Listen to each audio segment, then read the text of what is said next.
What's up, wrestling fans? Welcome to another special edition of the Smack Talk podcast from SmarkOutMoment.com. This is the WWE Backlash 2016 pay-per-view post-show, where we're going to be recapping our thoughts on the event and giving our opinions about what just transpired about 15 minutes ago. It's 11:16 when we're recording this at night, so everything's real fresh in our minds.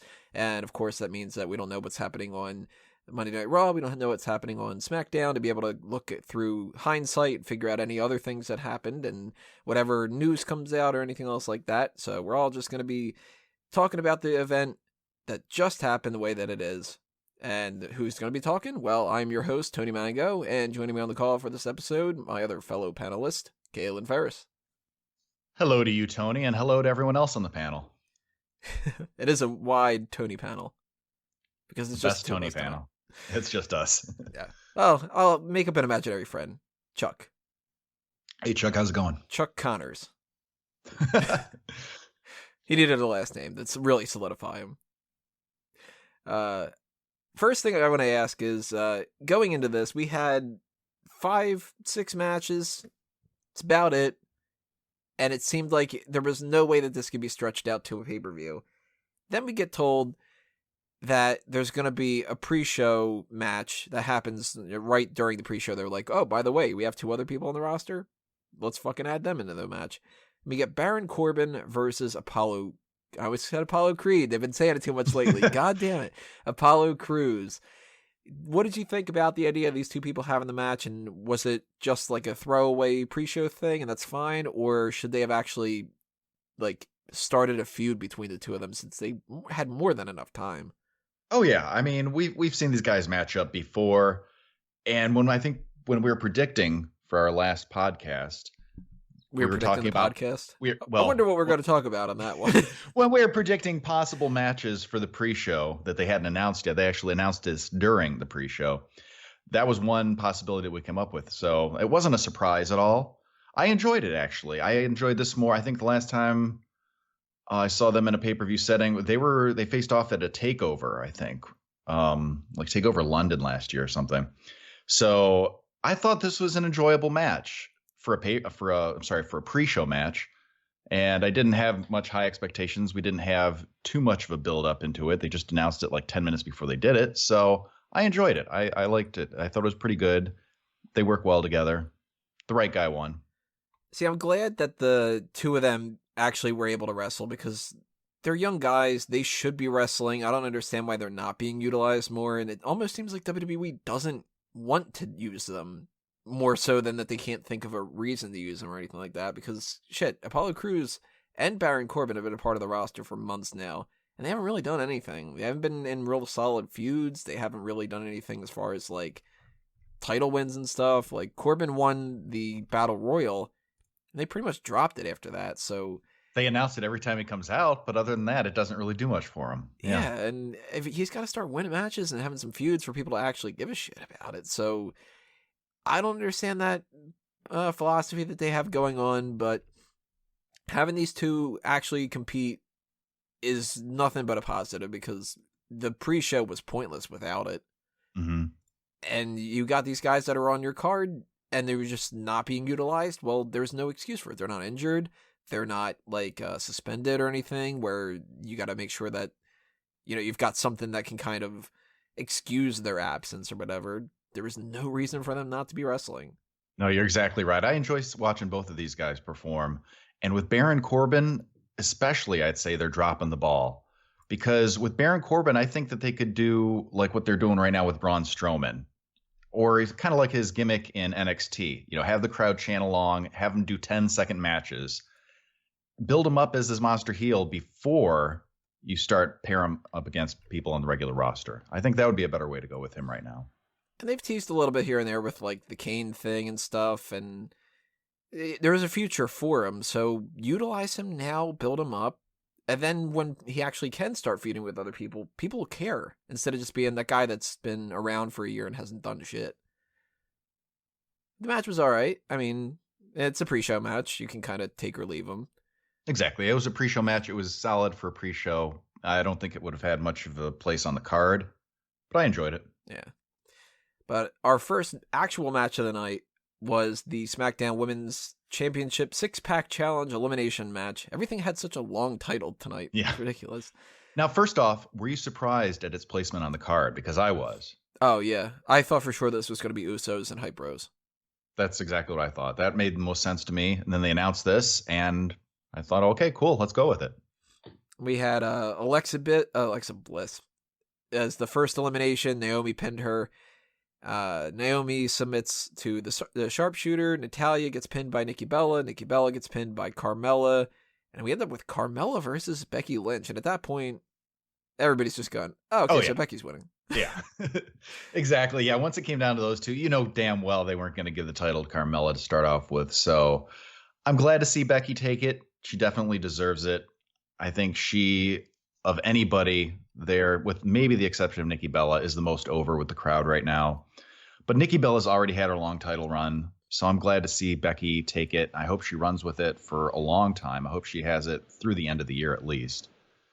And I hope that she has some good feuds along the way, too, instead of just being one of those champions that's there for a year, but everybody forgot about it. Right, yeah. As far as the losers go, who do you think ended up having the best showing? See, I was really happy with this because they gave him more time than I thought they would. They gave him almost 15 minutes. And I don't know if that's due to the fact that the Randy Orton was unable to compete fully, or if because there were only, 7 or 8 matches. And I thought that I was hoping for 12, 13 minutes, but they gave him almost 15. So that's good. A little extra time. And I'm glad that they didn't have any of them eliminated within the first 2 or 3 minutes. They were all in there, I think, probably at least good 8 or 9 minutes. I don't know the exact time for Alexa Bliss's elimination there. But I thought they all looked pretty good. They all had their moments to shine. And what about Alexa Bliss's outfit there? What do you think of that, Tony? Oh, my God. Best thing of the night. She looked like a less trashy version of Harley Quinn as lately. And Harley Quinn's a hot character. And Alexa Bliss is one of my favorite looking women on the roster right now. So as soon as she came out for the pre-show, I was like, oh, man, this is great. And then when she just came out, she had the little thing around her waist, too. On top of that, it's just like, this is fantastic. This is awesome. Oh, yeah. How did you guys not vote for Alexa Bliss over Paige? God damn it. I'm so pissed off about that. So good looking. I was a little bit disappointed that she was the first person eliminated, although somebody had to be. And looking at the way that they went here. Although with what she's got going on with Nikki Bella, I can understand why they kept her in there a little longer. Yeah. So it doesn't not make sense. I'd rather have seen somebody else go first. I was thinking maybe Naomi. I don't know. Here's my problem with the match, though, because I didn't really like the match all that much. And it wasn't because it's a women's match, for fuck's sake. I get so sick and tired of people saying that. They threw each other out of the ring constantly. Yeah, that was a little confused. Did they think that it was, and I know it was an elimination match, but did they think it was some kind of battle royal where you have to go over the second rope? Or God knows. Even David Otunga pointed it out. That guy's an idiot. Yeah. He's the worst commentator that they got. He's the one pointing out that they need to get eliminations here, not throw each other out of the ring. Exactly. There were plenty of times where there were 2 of them in the ring, and one of them would attack the other one, and they'd be down. Instead of going for a pin or a submission, they'd pick them up and throw them out of the ring. Like, what the hell is that about? I counted at least 6 times, 7 times that it was happening where it really shouldn't have. Yeah, exactly. I don't really understand the purpose of that. Also, they kept doing the same spot in the corner with up on the turnbuckle, and then the person on the shoulders, and then the other person getting them the. Yeah. Days. I was watching it over at Days'. For those who don't know, that ends up being the case most of the time. So of course we're always cracking jokes and stuff like that. And Days pointed out something that I was like, I didn't even think about this. Where he's like, why is Natalya always the base? Yeah. She's never the one that's doing the vertical suplex, and she's never the one taking it. She's always the power bomb. It's like, just put the thick girl at the bottom of the cheerleading. Well, no, yeah, exactly. It's the cheerleading pyramid. Yeah, you put the sturdy ones down on the bottom.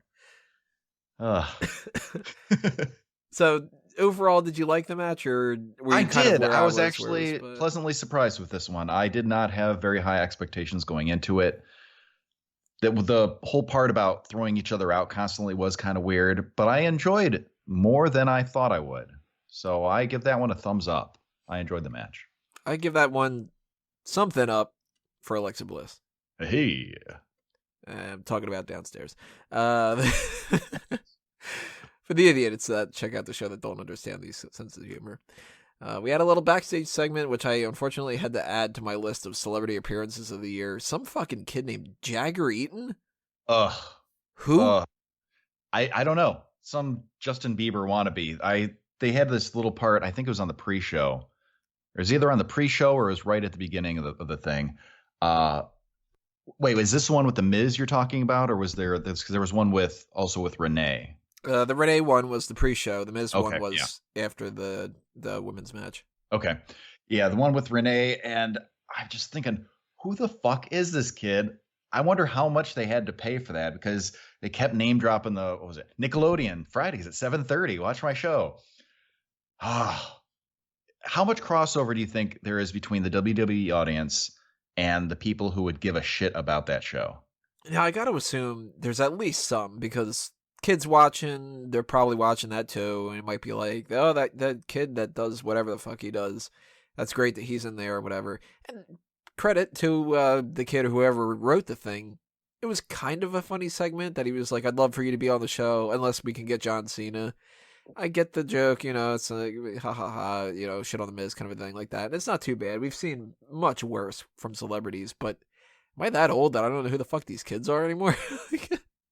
As far as I know, he's a fairly new celebrity, so I don't know. But then again, I'm like probably 3 times his age, so I don't really give a shit. And his delivery was terrible. I'll tell you that. His delivery was terrible. I wanted Miz to knock his fucking teeth out. This kid seemed like more of a douche than the Miz. But any kids out there, if you like him, go, have fun watching his show. I'm certainly not going to. Mm-hmm. That took us into another backstage segment, which was Randy Orton getting jumped by Bray Wyatt and the most useless referee of all time, just going, come on, Bray, come on, bro. Now, you had heard the reports earlier in the day, right, about Randy Orton being injured and not being able to compete? Yeah, and immediately my first thought was, well, now we have a 5-match card. Great planning, WWE. Mm-hmm. So that's, as soon as I heard about that, I was wondering how they were going to work that into the pay-per-view, because even on the pre-show, they were still hyping that match. And knowing that he was injured, like, well, what are they going to do? Are they going to do a backstage segment where he gets attacked? And sure enough, that's exactly what they did.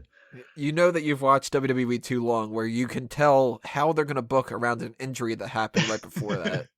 Instead of just going, oh my God, I don't know what can happen. Anything can happen. It's like, yeah, backstage segment, he's going to get beaten down.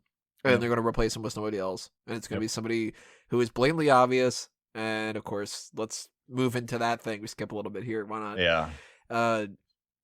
I do like how they did the Bray Wyatt forfeit win. Yes. I was just going to say that too. If you skipped over that part, I enjoy that very much. That's totally what he should have done. And he just soak up that moment, enjoy that 10 count, and heal it up. So that's good. That actually made Bray Wyatt look pretty good. And Bray Wyatt very rarely wins. So this is actually a win in this book. That's so sad. And then they have Greg Hamilton announce that Bray Wyatt's going to be competing in a no-holds-barred match against... And it was like, just announce it's Kane. Just announce it's Kane. Yep. It's got to be Kane. Of course it's got to be Kane. He's the only fucking person left on the roster that's like worth a damn. And he's been doing this whole thing lately of just showing up at the last minute and fighting with some random person. He's fought a milkman and who did he fight last week? Fandango. Yeah. And now Bray Wyatt. And he was dancing too. The match itself wasn't too bad, and I actually think it probably was better than what the Randy Orton match would have been, but it's such a lame way to have, like, your first SmackDown exclusive pay-per-view. You've got a thin roster as it is. John Cena's gone. Shelton Benjamin's gone. You write American Alpha out of the mix. Eva Marie's not there to compete in the women's match. And technically, you weren't even supposed to have that other tag team match, so it really should have been like a 4-match card. And their whole, like, well, we don't want to plan around it and stuff. We didn't have a pre-show match that was announced until the last minute and all that. It's really just a lack of preparation. And it goes to show that this brand split is just not going to be a good idea in the long run. Yeah, this whole Bray Wyatt versus Randy Orton, it was a feud based on what? They did like 2 promos or something, right? There wasn't really much to it. So even before I heard about the Orton injury, I wasn't that excited about it because there wasn't that much behind it. And then when I found out Orton was out, I was even less interested. Sure. And I like how the announcers kept saying, oh, Kane and Bray Wyatt, they have such a history together. They have such, like, that's supposed to get us more excited about it. And it was an all right match. I wasn't great. It was definitely the weakest on the card, I'd say. But I just couldn't get invested at all. There was no story behind it. And I need the story usually, unless it's a really killer match, which this was just meh. And if you look at what's been happening lately with injuries, Sasha Banks drops the title because they think she's injured. Finn Balor drops the title a day later because he's injured. The American Alpha thing isn't real, but that's another, like, you can kind of chalk that up to an injury kind of thing. Shelton Benjamin, Randy Orton, now, this is what his return has been so far. He comes back after months away from an injury to get his ass whooped by Brock Lesnar, and then fails to be able to compete the next time. That's really disappointing. At this point, just take another couple months off and come back with a new, like, vigor the next time. Especially because, like, I don't want to see the Bray Wyatt Randy Orton feud come back next month. Now, I'm wondering if they basically perform the same match that they would have if Kane just kind of filled in for Orton. I mean, I know he did, but as far as the way the match was structured, because I did like that table spot that he did. I like the use of the although because it wasn't a no holds barred match. Exactly, yeah. So I don't know, because I like the table spot. I like the spots that they did with the chair, but it's overall just kind of meh. I don't know. A few moments, situations meh. Yeah. And it's going to have Bray Wyatt come out again on SmackDown, talk about how Randy Orton's weak and blah, blah, blah. And I'm not into it. Do we know exactly the extent of Orton's injury or what actually is injured? Is it his leg? Because he was selling the leg, but I don't know. I mean, I don't know if that's actually what's he doesn't seem to have many, like, leg injuries. It tends to usually be like his shoulders and stuff. That's what I thought, yeah. So maybe the leg thing was a way to, like, they faked the leg injury, and that's why he doesn't have to do anything with his shoulder. Either way, if he's actually injured and that's why they got around doing this, probably shouldn't have been doing the RKO and stuff too, right? I was disappointed that competing. I was disappointed that it happened during the match. I think if that happened, it should have happened afterward. And I think you think that Bray Wyatt should have beaten Kane? I do. Wouldn't have hurt to have 2 wins on the card. Because what good did it do for Bray Wyatt at all? And Kane doesn't need it. Bray Wyatt needs it. That is true. Kane's just going to be fighting a random person on Tuesday, probably. Yeah. Or they're going to do a rematch. So this one didn't really advance anything for anybody, as far as I can see. Isn't that weird that we had more storyline advancement in a tag team tournament finals than we did in this Bray Wyatt, Randy Orton thing? And that was supposed to be like the second headlining thing of the night. Yeah. Let's backtrack a little bit to that. Go talk about the second chance match, which was the Usos against the Hype Bros. Usos win as expected. That was kind of meh, but led to a better match later on, I think. What did you think about the first part? First part, I enjoyed it more than I thought I would. It was cool seeing the new Usos entrance and their new outfits and the whole look. And the Noosos. The Noosos. Carry nooses. Oh, jeez.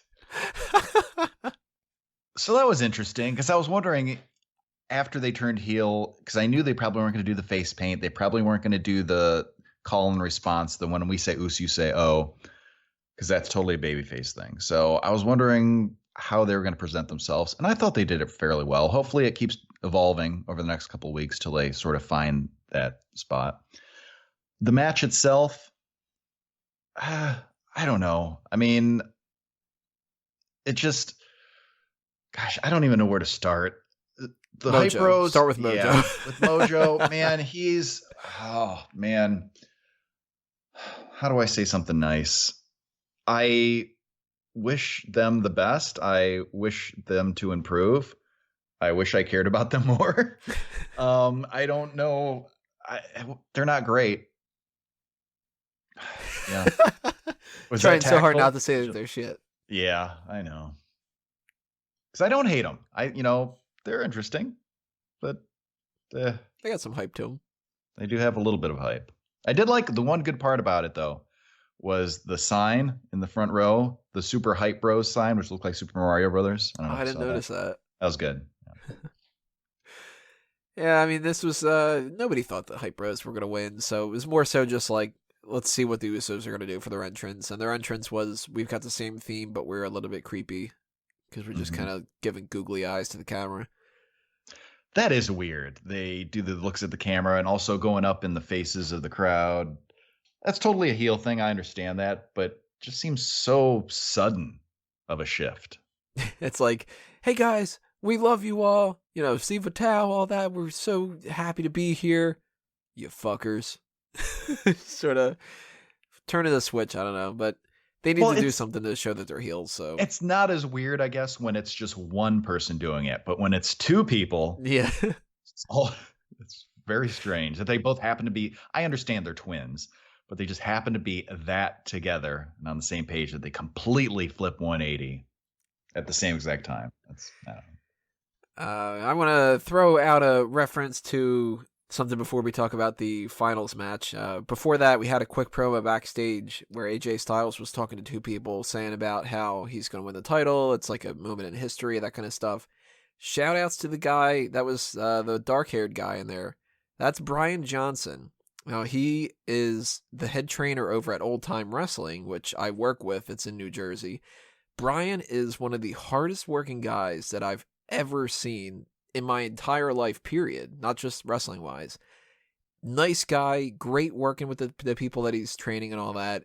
Huge passion for the business and everything. And talented as well. And to see out of nowhere, he didn't say anything ahead of time to me about this. Like, yo, watch me, I'm going to be here at Backlash or whatever. And I'm in the middle of typing and Dace goes, is that fucking Brian? And I turn around and I'm like, holy shit, that's Brian. This dude is a great guy. Great to see him show up on WWE. Second guy from OTW that I've seen pop up in WWE, but this one's a little bit more prominent than the other one. And I don't know what's going to come out of it and stuff, but if anybody's interested in checking them out, OTW is at oldtimewrestling.net. They've got some different matches throughout YouTube and stuff like that. It's a little hard to find some of them here and there, but if you want to find them and stuff, I got links all over the place and stuff like that. But definitely check him out. Really talented guy. Number one, Brian Johnson is what he goes by. Really cool to see a buddy of yours pop up in the middle of a wrestling promo. You know what I mean? I didn't recognize either of them, but I thought it was a cool, fun little spot. Yeah, I mean, it's AJ Styles being a heel. Exactly. So, funny. And good for those guys for getting some screen time. No idea who the hell the other guy is. So I'm sure for his friends it's fun too, but can't speak anything about that guy. I'm just going to call him, what should we call him? He could be Chuck Connors. There you go. Chuck Connors. He's also Chuck Connors. Yeah, everybody's Chuck Connors now. Some of them are Charles Connors. But we did have our tag team tournament finals match, which was the Usos against Heath Slater and Rhyno. Heath Slater and Rhyno ended up winning the tag titles, which I thought that it was going to go to the Usos, but sort of was like win-win no matter what. Totally down for Slater winning and stuff, and it gives them a good way to wrap up this whole contract storyline too.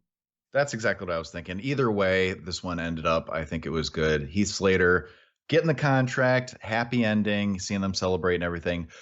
If the Usos would have denied him that and become the tag team, they would have had so much heat.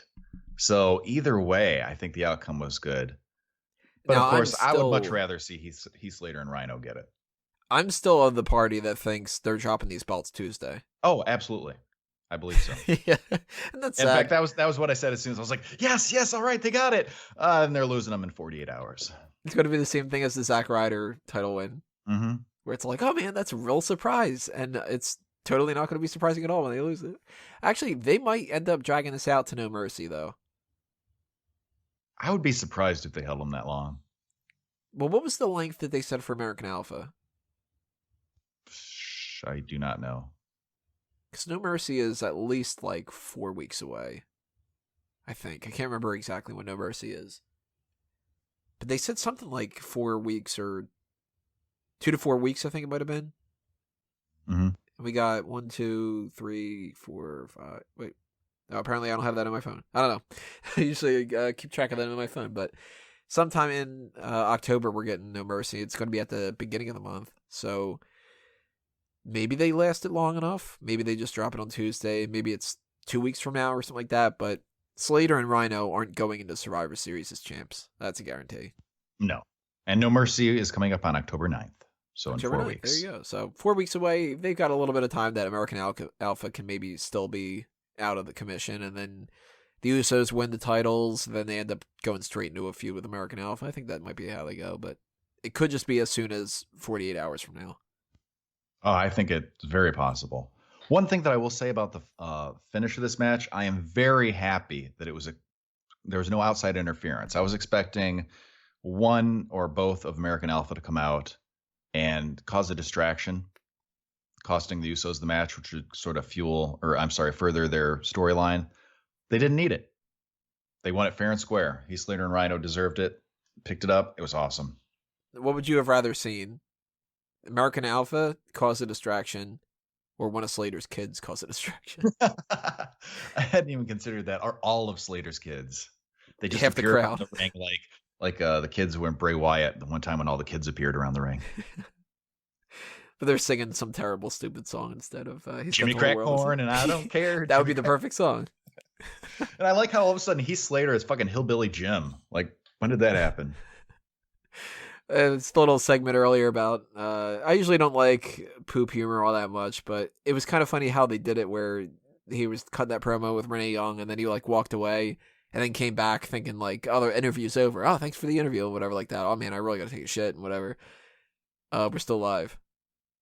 Yeah, and they did that on the pre-show too, right? They did a spot sort of like that. I like, heard you got swerved. Yeah, that was great. You got swerved. Yeah. That was pretty funny. I like that. I did like that part.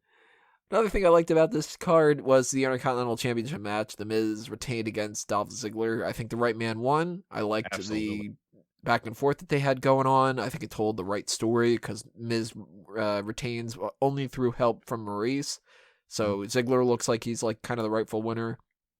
Just one of those kind of things that unfortunately like, and I hate to sound so negative when saying this, but it's just the truth. I liked it. I didn't love it. And there's really almost nothing to talk about for it because it was just like, yeah, it was good. Yeah, exactly. I liked the match, but it's not one that I'm going to go back and rewatch. No. And I'm totally up for them continuing this feud too. But I thought it was interesting too I believe it was on the pre-show, they were talking, the panel was talking, basically not really burying Dolph Ziggler, but saying, oh, if he doesn't win here, then he's not going to get another chance ever because he's so old in his career. And basically saying it was his last ditch effort. And then all three of them picked the Miz to win. Yeah. They're all like, yeah, we said that he would win. It's like, did he piss you off or something? Jeez. But no, it was good. I liked it. Like I said, I'm not going to go back and watch it again. I did like that he did the classic heel technique of his manager spraying whatever she sprayed in Dolph Ziggler's face. Perfect. I'm assuming like hairspray or something. Yeah. Although I don't know why she would just be carrying that to the ring. Then again, Zima Ion did that, so who fucking knows. But yeah, I mean, Maurice is there for a couple of different reasons. I mean, it's obviously she's there to keep Miz happy because he's got his wife on the road. She's there for eye candy, doing a great job at that. Mm-hmm. And managers are supposed to cheat. Yep. Even though technically they're not. But you know what I mean? So, good way to do that. Now the Miz can still claim that he's a champion. Dolph Ziggler can still talk about how he should have won the match. And another thing that I actually did like about it, though, the Miz doing some of Daniel Bryan's moves. Yeah, I did like that. I'm still thinking there's a chance Daniel Bryan's going to end up wrestling. It's such a weird thing to think about because it seems so out of the possibility, but they're not booking this like they normally do when there's no chance. No chance in hell. It'd be great if CM Punk would have came out to that last night.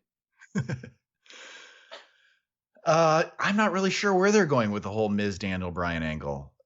It's really interesting, and some people in it, we had a chat going during the show, and some people in the chat were saying that Daniel Bryan was going to come out during the match and interfere. Some people are saying interfere on behalf of Miz. Some people are saying, cost Miz the match.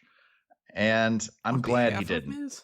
Yeah, a couple of people are saying that because Daniel Bryan has been showing heel tendencies lately, so he's going to ally himself with the Miz. I thought, I wasn't really feeling that one. And I'm glad he didn't show up at all ringside, so that's good. Now, what would you like better? Daniel Bryan cause a distraction or Heath Slater's gets cut. Oh man, they should just like be around the ring the whole time. They should have come out to fight Bray Wyatt too instead. Mm-hmm. That would have been great. Our main event of the night was the World Championship match between Dean Ambrose and AJ Styles. I didn't watch this match. What happened? I didn't watch it. Really? Was it good? Of course I fucking watched it. Just it was wanted to make sure. I don't know. We had a little bit of network problems. Oh, no. No problems here. I was being facetious. Best match of the night. Oh, definitely. Yeah, by far. And AJ Styles is our new champion. I didn't think that they'd pull the trigger right now. Exactly. When we were doing our predictions, I thought that they would drag this one on until the next pay-per-view. But they pulled the trigger tonight. And I think it was the right choice. It was interesting to me how much of the crowd was on the side of AJ Styles as opposed to Dean Ambrose. Yeah, they really were like firmly behind him. It was weird, like about a couple minutes into the match, Dean Ambrose was like kicking out at something or whatever like that, and everybody started booing because it was just like, yo, he's the baby face. That's weird. And he's like the cool baby face. He's not even John Cena or Roman Reigns. Exactly. Yeah, he's the kind of badass loner baby face, and they still prefer AJ Styles. So I don't know. I don't know if I can agree with the whole like it's a good choice for them to do it now. That's kind of like what we were talking about earlier. We're doing this right after the show, so who knows if there's going to end up being like some kind of weird thing on Tuesday night or whatever. It all depends on what they've got lined up for the future, and the fact that they didn't plan out anything with Randy Orton and that they don't have any backup plans for a lot of other things makes me think that they don't know what they're doing for WrestleMania this year. And I'm nervous about that. Yeah, I'm not really sure where this is going. I think AJ Styles should hold the title until WrestleMania. I would like to see that. Put him up against some strong contenders, but I think he should go into it holding that title. Well, the only thing I can think of at this point is that they're holding off John Cena, AJ Styles again. But John Cena can't just not be a part of SmackDown all the way up until WrestleMania. He can't show up, get drafted to SmackDown, wrestle one event, which isn't even the SmackDown exclusive event, and then spend the rest of the time off the show. Then it's like, well, clearly this is the B show. You drafted the number one guy in the company and never used him. That is weird. Yeah, I don't know what they're going to do with him. They're getting Ambrose out of the way, so they can't do Styles Ambrose unless we're going to be in store for months and months of just rematches. And at WrestleMania, it's still just going to be like, the bitter feud. They fought a bunch of times. They're going to fight again. Like, well, they're not going to drop it right away. I mean, we're going to see these guys at, what is it, No Mercy's the next one, right? We're going to definitely see these guys at No Mercy. What about getting Cena there in the mix with them? So AJ Styles would be the clear heel, Cena the clear babyface, Dean Ambrose kind of the tweener. At WrestleMania? Or before. I think holding it off that long would be kind of tough. See, I'm more concerned with how do they build up to WrestleMania, because right now, like, Bray Wyatt is not worth it. No. And Randy Orton hasn't done a damn thing. So they can't really do, like, let's build up AJ Styles versus Randy Orton. And they can't do Dean Ambrose gets the title back and faces Bray Wyatt. They can't do a Bray Wyatt babyface turn against AJ Styles. Like, there's really no options. And they're certainly not in the mindset to kind of push, like, a Baron Corbin into the main event. Nobody would care about that. So I really am getting worried about what's going to be the next few months, because it should be fun with Ambrose chasing the title. After that, man, post Survivor Series, that December period where they're all tired and they don't want to do anything, that's going to be rough. At least AJ Styles being champion, that was pretty interesting. So I think it'll freshen it up. A lot of people have been complaining about Ambrose being stale as a champ, and I can't say I can completely disagree with that. It probably could have been a more exciting title run. So I think putting it on AJ Styles at this point will solve some of those issues. I think we're going to get a nice, fresh heel with the championship. He's the face that runs the place. Oh, one funny thing I want to bring up too was how SmackDown ended last time. That spot with AJ Styles on the rope with the nut shot at the end. That was totally foreshadowing. I didn't pick up on it until I saw how this match ended. But the whole ref bump followed by the low blow, followed by the dirty deeds. I'm sorry, not the dirty deeds, but the Styles Clash. What, that he just did the same thing that he did before?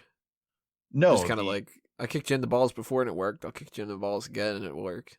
Yeah, well, AJ Styles took the nut shot on SmackDown, and then Ambrose took it tonight. Well, he kicked Ambrose last week. 2 weeks ago was the rope one. Oh shit, you're right. And then this week on SmackDown, that's what he kicked him in the balls and was just kind of like, ha, Rochambeau. So what's with all the balls stuff, man? Fucking Vince, balls obsessed. You know what we need on this show? Like, more roster members? No, balls. More Lots balls. Of balls. Nobody has any balls in this company anymore. They get a juggler character to come in, you know, because Arnie comes back. Balls Mahoney. Oh, he can't come back. Oh yeah, I know. Rest in peace. Not laughing at the thing. I'm laughing at the joke itself. Not laughing at him being I dead. know. For anybody who's, I'm a terrible person, but not that bad. The whole pay-per-view itself. What are you gonna go? Thumbs up, thumbs down? Thumbs up, I would say. Overall, and it wasn't highlights from beginning to end. The Kane Bray Wyatt was definitely the low point, I would say, but the high points made up for it. I would say it's not an A. If I was going to give it like an A to F rating, I would say B, somewhere in the B range, B minus, B plus. Definitely a solid B. I wouldn't put it in the A category. Definitely not C. So somewhere in the B range. I think I'd go C. Maybe even C minus. I'm not too happy about some of the things that happen here. I mean, some positives, some negatives. Of course, it's good to see some title changes and stuff, and it's not like the worst things ever happened or anything. But this didn't feel like it was a special event to me. It felt like a slightly longer episode of SmackDown that happened to have title changes. Yeah, see, that was one big thing to me because after the third match, I believe, it was the third match, and I'm like, oh shit, we only have these matches left, and I'm counting on my fingers. I'm like, no, that's it. How the hell are they going to stretch this out? I don't know if you're doing the same thing, doing the math in your head during the show, like thinking, okay, we've already had these matches, this much time is left. How the hell are they going to stretch it out? Yeah, when we got to the 2 matches left, and we were still not even at like 10 o'clock. I was thinking to myself, all right, well, we're ending at 10:30. Like, they're just going to cut it short. And if that's the case, and that's what we're going to get going forward for the separate Raw and SmackDown exclusive ones, don't make them 4 hours. Yeah, I'm okay with least, 2.5. Cut out the pre-show. Yeah. Do a half-hour pre-show. Half-hour pre-show, 2.5-hour main event. Yeah, if that's the way that you can build around because they had filler in this one. Mm-hmm. And it wasn't like obnoxious filler to the point where I couldn't take it anymore, but we get a couple more injuries, maybe another suspension, another person leaves like Del Rio or whatever had done. We're going to start getting to the point where it's really hurting and it's going to be really intolerable. Well, see, that's one thing too. This is the first SmackDown exclusive pay-per-view we've had since the recent brand split. And the Brandish split.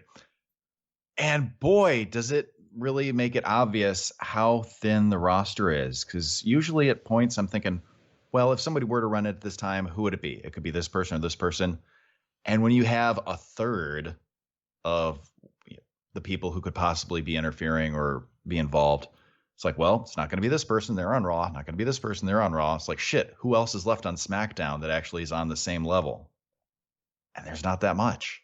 And we're going to get to the point where we're going to see people wrestle on SmackDown, so we're not going to want to see them feuding a couple months from now. Yeah, the fate of SmackDown is kind of troubling me, but we'll see how it goes. If they can keep it up with the creative, and I don't know, man. They need to bring up some more people or something. I don't know. Hopefully they are not looking at this as like a rousing success. Because even though it was better than what some of the things could have gone to, like they handled the Bray Wyatt thing a little bit better than they probably could have, it still is not as good as when you've got like the WrestleMania cards and stuff like that, which it's not supposed to be WrestleMania, but even when you look at like Money in the Bank was better. Yeah, and it's just like, definitely. I think it's like fundamentally better. Not even just like, well, I like this guy won instead of that guy or whatever. You take away your own bias of the people who won and lost the matches and stuff. Just presenting a card this doesn't feel like it's special. No. And You're making a good the next point. thing we're going to end up having is Clash of Champions, and the United States champion is most likely not going to be defending his title. It's like, holy shit, why is the pay-per-view you want to do after that a thing dedicated to champions, and one of the champions isn't going to be there? I thought they said for a fact that all championships will, and during the promos tonight, they said all championships will be defended. Oh, did they? I think so. Yeah, they played a commercial for it. I'm pretty sure they said that. And I think they showed Rusev. Last week or so, Lana tweeted something out or whatever saying that there was a start of a 32-day vacation for their honeymoon. Oh.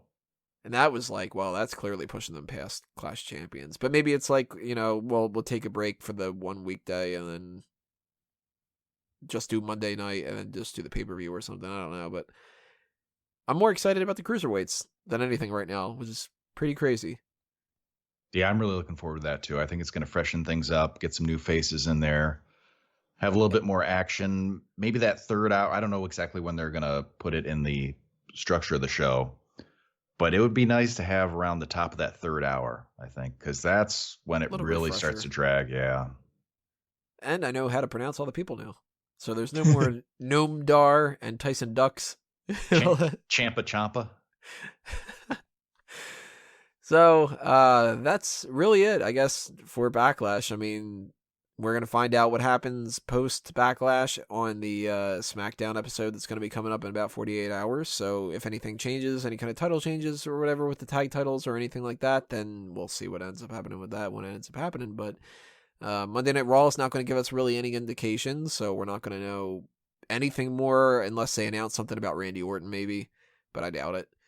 And blah.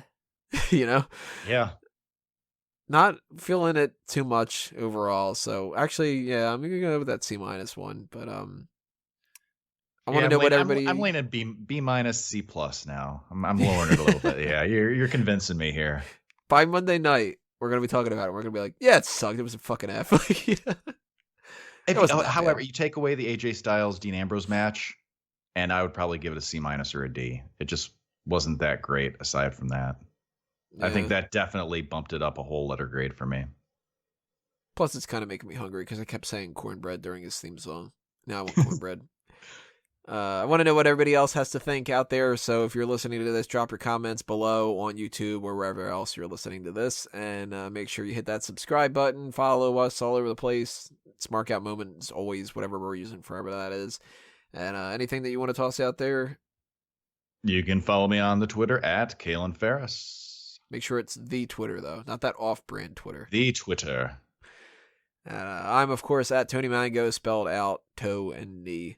Surprised how many people don't get that joke, but also a Mango Tree and Smark Out Moment and Fanboys Anonymous and all that over the place. You guys should know that stuff by now. If you're new, then now you know it. So now you have no excuses not to follow him. But that's it for the 2016 Backlash pay-per-view post-show. Thank you all for listening, everybody. This has been another Smark Out Moment, and we are being counted out.